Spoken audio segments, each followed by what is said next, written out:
berdoa terlebih dahulu ya. Amen. Tuhan Yesus, Tuhan, sungguh malam ini kami datang pada firman-Mu. Tuhan, mohon berikan kami pencerahan juga terang pada setiap kami. Kiranya mulai apa yang kami bacakan, Tuhan boleh menjadi suplai bagi kami. Oh, Tuhan boleh tetap juga menjaga kami. Oh, Tuhan dalam jalan yang benar. Sungguh kami perlu firman-Mu. Tuhan menyuplai setiap kami. Tuhan Yesus juga menjaga dan menguduskan setiap kami. Amen.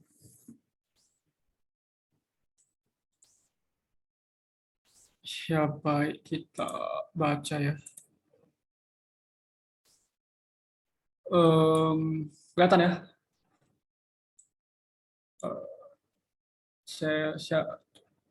Share-nya kelihatan ya? Oke. Kita mulai baca ya, Injil Lukas ya, pasal 16. Ya, Injil Lukas kan bicara mengenai untuk membuktikan bahwa Tuhan Yesus adalah manusia penyelamat, adalah manusia penyelamat. Dia adalah manusia yang bagaimana? Ya, yang memiliki kebajikan, misalnya juga dengan atribut-atribut ilahinya. Dan juga dia adalah manusia yang memiliki standar moralitas yang tertinggi. Jadi di sini kitab Lukas ini ya benar-benar ya menceritakan bahwa Tuhan Yesus itu manusia yang bagaimana. Ya, kita sudah sampai di pasal 16 ya. Pasal 16 ini masih di bagian dari ministry manusia penyelamat ya. Yang pertama di mana? Di ministrinya di Galilea, dan kedua dari Galilea ke Yerusalem. Nah, di ayat 6, di pasal 16 ini ada di poin ke-25 tentang ajaran, ada dua ajaran ini ya, tentang jadi hamba yang cerdik dan jalan masuk ke dalam kerajaan Allah. Baik, kita mulai baca saja ya, karena ini cukup pendek ya, cuma 18 ayat. Mari kita baca sesuai dengan urutan yang sudah ada di dalam chat ya. Oke, yang warna merah kita baca sama-sama ya. 25 ajaran dan tentang menjadi hamba hamba yang yang cerdik. Kemudian Yesus berkata kepada muridnya, ada seorang kaya yang mempunyai seorang bendahara. Kepadanya disampaikan tuduhan bahwa bendahara itu menghamburkan miliknya. Ayat 2. Lalu ia memanggil bendahara itu dan berkata kepadanya, apa ini yang kudengar tentang engkau? Berilah pertanggungjawaban atas apa yang engkau kelola, sebab engkau tidak boleh lagi bekerja sebagai bendahara. Ayat 3, kata bendahara itu di dalam hatinya, apakah yang harus aku perbuat? Tuanku memecat aku dari jabatanku sebagai bendahara, mencangkul aku tidak kuat, mengemis aku malu.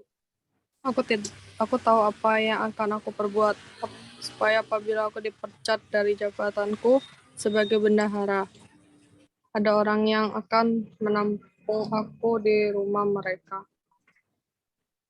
Amin. Lalu ia memanggil seorang demi seorang yang berutang kepada tuannya.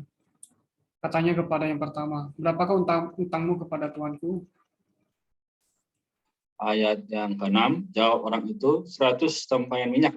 Lalu katanya kepada orang itu, terimalah surat utangmu, duduklah dan tulislah segera 50 tempayan. Ayat 7, kemudian ia berkata kepada yang kedua, berapakah utangmu? Jawab orang itu 100 pikul gandum. Katanya kepada orang itu, terimalah surat utangmu dan tulislah 80 pikul. Lalu Tuhan itu memuji bendahara yang tidak jujur itu, karena ia telah bertindak dengan cerdik. Sebab anak-anak dunia ini lebih cerdik terhadap sesamanya daripada anak-anak terang.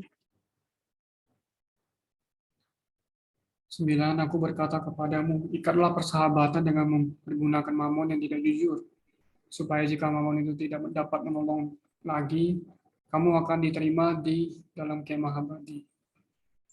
Amin. Ayat 10, siapa saja yang setia dalam hal-hal kecil, dia setia juga dalam hal-hal besar. Dan siapa saja yang tidak benar dalam hal-hal kecil, dia tidak benar juga dalam hal-hal besar. Jadi, jikalau kamu tidak setia dalam hal mamon yang tidak jujur, siapakah yang akan mempercayakan kepadamu harta yang sesungguhnya? Kalau kamu tidak setia mengenai harta orang lain, siapakah yang akan memberi hartamu sendiri kepadamu? Seorang hamba tidak dapat mengabdi kepada dua tuan, karena jika demikian ia akan membenci yang seorang dan mengasihi yang lain. Atau ia akan setia kepada yang seorang dan tidak mengindahkan yang lain. Kamu tidak dapat mengabdi kepada Allah dan kepada Mammon. 26 ajaran Dalam masuk ke dalam kerajaan Allah. 14, orang-orang Farisi, hamba-hamba uang itu mendengar semua ini dan mereka mencemoohkan dia. Lalu ia berkata kepada mereka, kamu membenarkan diri di hadapan orang, tetapi Allah mengetahui hatimu. Sebab apa yang dikagumi manusia dibenci oleh Allah. Taurat dan kitab para nabi berlaku sampai zaman Yohanes. Dan sejak itu kerajaan Allah diberitakan, dan setiap orang memasukinya dengan paksa. Lebih mudah langit dan bumi lenyap daripada satu titik dari hukum Taurat batal. Ini ayat yang terakhir, setiap orang yang Orang yang menceraikan istrinya lalu kawin dengan perempuan lain yang berzina. nah, Dan siapa saja yang kawin dengan perempuan yang diceraikan, ia ia berzina. Imin, cuma 18 ayat ya. Apakah ada yang mungkin mau sharing? Atau mungkin bertanya? sharing sedikit aja. Jadi kita lanjutkan dari pasal yang ke-15 ya, mengenai bagaimana perumpamaan-perumpamaan ya. Sekarang kita masuk ke pasal 16 ya, mengenai ajaran yang menjadi hamba yang cerdik dan juga bagaimana masuk dalam kerajaan Allah. Nah, di sini aku nikmati atau dapatkan di beberapa ayat ya, di ayat yang ke-5 ya, katakan lalu ia memanggil seorang demi seorang yang berutang kepada tuannya. Katanya kepada yang pertama, berapakah utangmu kepada tuanku? Nah, ini benar-benar bagaimana jadi cerdik ya. Cerdik ini berarti ayat 9, yaitu apa? Aku berkata kepadamu, ikatlah persahabatan dengan mempergunakan mamon yang tidak jujur, supaya jika mamon itu tidak dapat menolong lagi, kamu diterima dalam kemah abadi. Nah, maksudnya apa sih? Kita lihat di catatan kaki 92 ya, dibilang mamon, yaitu uang adalah milik dunia iblis ya. Dalam keberadaan kedudukannya, uang itu tidak jujur. Nah, bendahara dalam perumpamaan ini menggunakan kecerdikannya ya, kecerdikannya dengan perbuatan yang tidak jujur. Tuhan mengajar kita kaum berimannya untuk menggunakan kecerdikan kita dalam memakai mamon yang tidak jujur. Jadi sekarang adalah begini, ya kalau kita sebagai manusia ya, terutama ya orang yang tinggal dalam zaman serba cepat ini kan perlu ya namanya uang. Nah, semua perlu uang. Namun yang kita lihat adalah bagaimana kita bisa menggunakan uang ini untuk menjadi berkat ya. Nah, sekali lagi katakan ayat yang ke-8 ya sebelumnya, lalu Tuhan itu memuji bendahara yang tidak jujur itu karena ia telah bertindak dengan cerdik, sebab anak-anak dunia ini lebih cerdik terhadap sesamanya daripada anak-anak terang. Nah, berarti sebenarnya Tuhan sedang menasihati ya, juga menegur ya orang-orang pada hari ini. Sekarang uang masih mengendalikan manusia, tapi harusnya manusia yang bisa cerdik mengendalikan uang. Nah, maka sebagai orang muda hari ini, ya kita perlu hati-hati dalam perkara-perkara ini, entah itu kita sekolah, kuliah, kerja, ya semua perlu uang. Nah, tapi uang ini harus kita gunakan dengan cerdik, ya. Jangan sampai kita malah terbawa oleh hal-hal yang tidak seharusnya, ya. Jadi kalau kita lihat dikatakan ayat 12 ya, kalau kamu tidak setia mengenai harta orang lain, siapakah yang akan memberikan hartamu sendiri kepadamu? Nah, jadi sekarang semua yang kita miliki adalah milik Tuhan, maka haruslah kita dengan bijaksana menggunakannya. Amin ya. Di Tuhan perlu kita Ya, kita perlu juga ya setiap yang Tuhan berikan kepada kita hari ini. Namun kita harus menggunakannya dengan cerdik. Puji Tuhan. Amen. Apakah ada lagi?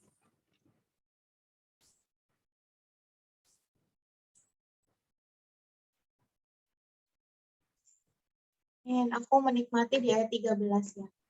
Dikatakan bahwa seorang hamba tidak dapat mengabdi kepada dua tuan, karena jika demikian ia akan benci yang seorang dan mengasihi yang lain, atau ia akan setia kepada yang seorang dan tidak mengindahkan yang lain.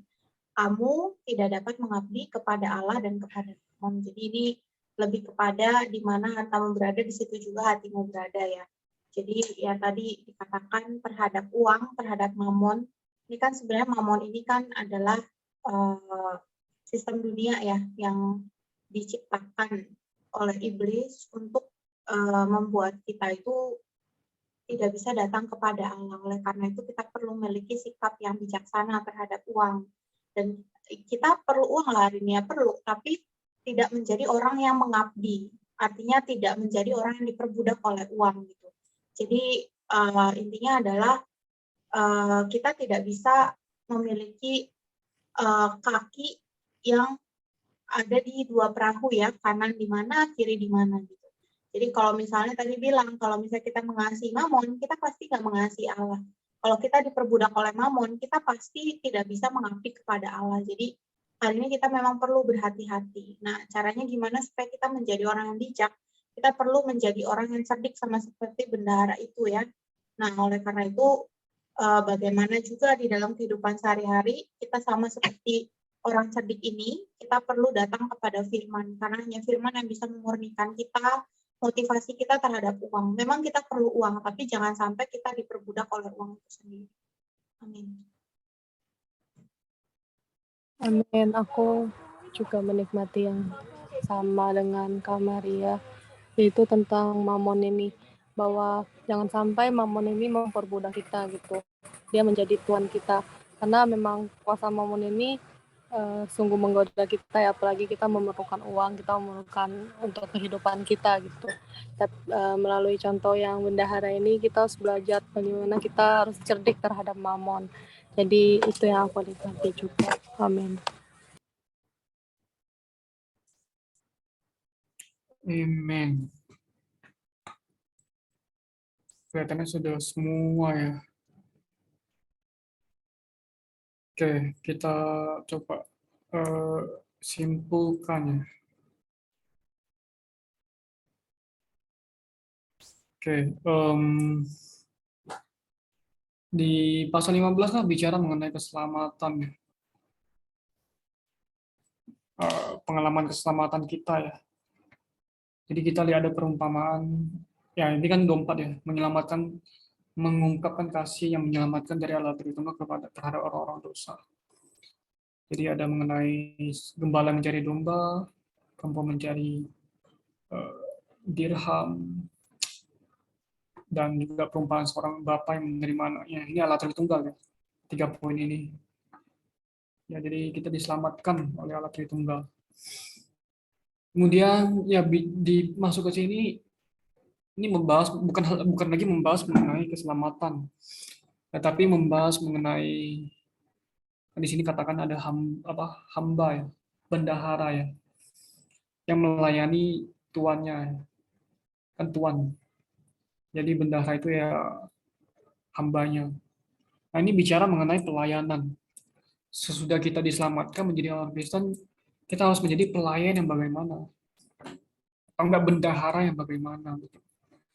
Di sini ada satu ajarannya, contoh ya, tentang menjadi hamba yang cerdik. Jadi penekanannya adalah hamba yang cerdik, bukan perbuatan yang tidak jujur ya.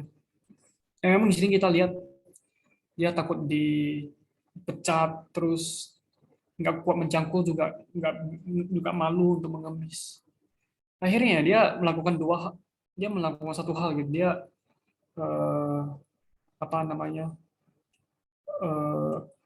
menulis ya surat utang ya. Harusnya 100 minyak untuk kepada orang yang pertama 100 minyak tapi jadi 50. Harusnya 100 pikul gandum malah jadi 80 pikul. Dengan orang-orang itu kan terbantu ya, karena utangnya dikurangi. Ya memang itu perbuatan yang nggak jujur gitu kan. Tapi Tuhan itu malah memuji bendahara yang nggak jujur itu gitu. Malah mengurangi utang yang mereka berdua untuk meringankan utangnya mereka gitu. Ya satu sisi memang dia nggak jujur. Tapi Tuhan itu nggak memuji dia itu nggak jujur. Dia hanya memuji bendahara itu bertindak dengan cerdik. Jadi yang dipuji itu bukan tidak jujurnya, tetapi tindakan cerdiknya. Dia cerdik gitu. Dia membantu orang, meringankan utang orang. Ya, jadi pesannya di sini adalah kita perlu seperti di ayat 9 ya, mengikat persahabatan dengan mempergunakan mamun yang tidak jujur supaya mamun itu tidak dapat kalau ada waktu suatu hari mamun itu nggak menolong lagi, nggak bisa menolong lagi ya, kita masih diterima di dalam kemah abadi. Ya, kapan mamun itu nggak bisa digunakan lagi? Ya, mamun itu nggak bisa digunakan ini di zaman kerajaan, di mana uang itu sudah nggak guna lagi. Terus siapa yang bisa menolong kita? Ya karena kita mungkin cerdik ya, pernah memberikan faedah kepada orang lain, memakai uang untuk pelayanan, membantu orang lain, mungkin untuk persembahan, maka masih ada yang bisa menolong kita lagi gitu, yaitu kita akan diterima dalam kemah abadi. Jadi intinya adalah kita perlu setia dalam hal-hal kecil, dalam mengatur keuangan kita. Maka kita akan dipercayakan dalam hal-hal besar. Hal-hal besar itu apa? Itu adalah harta yang sesungguhnya. Harta yang tidak dapat binasa, tidak karat, tidak hilang segala macam. Itu bisa jadi ya iman, harta, keselamatan jiwa, mahkota yang tidak dapat layu. Terus juga kemuliaan. Itulah harta kita yang sesungguhnya, yang nggak akan hilang, nggak akan karat, nggak akan dicuri gitu, nggak akan usang juga. Itulah yang akan dipercayakan kita di zaman kerajaan. Jadi ya kita perlu setia dalam mengatur keuangan kita. Misalkan ya minimal ya 10% yang kita sisihkan buat Tuhan gitu, kita persembahkan buat Tuhan. Itu akan memberikan faedah bagi gereja. Celakalah kalau gereja itu miskin karena kita kurang mempersembahkan. Ya, karena kita kurang setia terhadap Tuhan. Kita malah mengabdi kepada mamon itu yang tidak mamon itu ya. Mamon itu nggak benar ya, nggak jujur ya. Karena kan itu sistemnya berasal dari iblis. Ya, ajaran ini sebenarnya juga menuntut untuk tertuju kepada orang-orang Farisi gitu. Karena kan mereka hamba uang, mencintai uang, sampai berzina ya di ayat 18 ya. Ya, jadi banyak uang itu ya bisa menimbulkan namanya nafsu ya, berzina gitu. Itu adalah salah satu masalah banyak orang kaya ya, jatuh ke dalam hal yang demikian itu, nafsu. Ya, oleh karena itu ya kita nggak bisa membenarkan diri ya. Kita perlu harus setia mengabdi kepada Allah, mutlak kepada Allah, sepenuhnya bagi Allah, nggak bisa bagi mamon gitu, nggak bisa mengabdi kepada dua tuan. Kalau enggak kita jatuh ke dalam hal yang sama seperti orang-orang Farisi ini gitu, dan akhirnya malah membenarkan diri. Yang mohon belas kasihan Tuhan supaya ya kita nggak menjadi orang yang demikian gitu ya. Jadi saya sampai di sini, Tuhan memberkati. Selanjutnya bisa kita tutup dalam doa ya. Siapapun boleh bantu tutup dalam doa.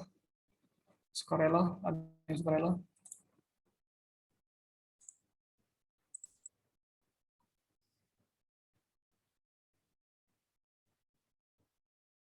Mari kita berdoa, ya moga Tuhan menguatkan juga memulihkan kita ya. Oh Tuhan, Tuhan yang kami kasihi, mengucap syukur bahwa pada hari ini kami bisa memiliki satu pandangan ikhlas, perlu menjadi bendahara yang setia, yang Dikau juga tunjuk, Dikau pilih Tuhan. Amati juga teman-teman kami yang belum bisa hadir, Dikau juga selamatkanlah mereka, juga berikanlah mereka kesempatan untuk bisa menjadi hamba-Mu yang setia. Tuhan rahmati kami semua, Rika, Evi, Maria, diriku juga teman-teman lainnya. Di Kefas ini Tuhan, biarlah kami sama-sama boleh bertumbuh ke arah Kristus, bisa pribadi maupun bersama-sama. Terima kasih Tuhan, kami memuji, kami bersyukur dapat karena kesehatan kami semua, supaya karya kami sehat, kami boleh memancarkan kesaksian Tuhan. Terima kasih, kami berdoa, ucap syukur atas kitab Lukas ini. Amin.